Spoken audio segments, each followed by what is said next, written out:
बिस्मिल्लाहिर्रहमानिर्रहीम। अस्सलाम वालेकुम दोस्तों, क्या हाल चाल है? उम्मीद करता हूँ आप बिल्कुल खैरियत से होंगे। तो मैं भी बिल्कुल खैरियत से हूँ।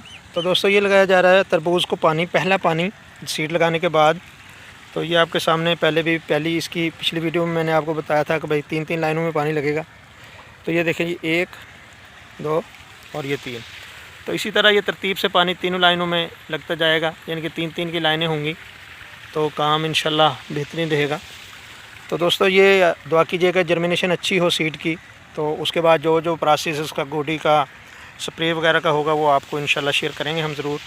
तो अल्हम्दुलिल्लाह सुबह की नमाज़ पढ़ने के बाद मैंने कहा पानी लगाते हैं। कल शाम को भी पानी लगाया था।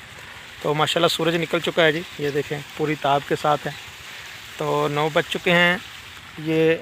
और वो जो है वहाँ पे वो जूम करता हूँ जी मैं। ये देखिए, उन्होंने 1 एकड़ को कल पानी लगाया था शाम को। तो नमी पहुंच चुकी है सीड तक। तो ये जो 2 ज़मीन आमने सामने थी, ये देखें खाली के इस साइड पे है और इस साइड पे 3-3 लाइनों को पानी लगाया जा रहा है। तो दुआ कीजिएगा अल्लाह इसमें बरकत डाले। काम मुश्किल है जी ज़मींदार के लिए आजकल, महंगाई बहुत ज़्यादा है और कुछ हालात ऐसे हैं, हर चीज़ बहुत अप है। और रेट मुकद्दरों का है, ज़मींदार का रेट का कोई कंप्रोमाइज़ नहीं। रेट तो जब लगेगा जब कोई चीज़ आएगी, ख़ासकर फ्रूट में, सब्ज़ी में। गंदम में और धान में होता है कि एक थोड़ा सा जहन बना होता है कि ये रेट मिल सकता है, लेकिन दूसरी ये सब्ज़ियों में और ये फ्रूट में तो कोई पता नहीं होता क्या रेट मिलेगा। तो आप दुआ कीजिएगा इंशाल्लाह अल्लाह पाक बरकत डालेगी।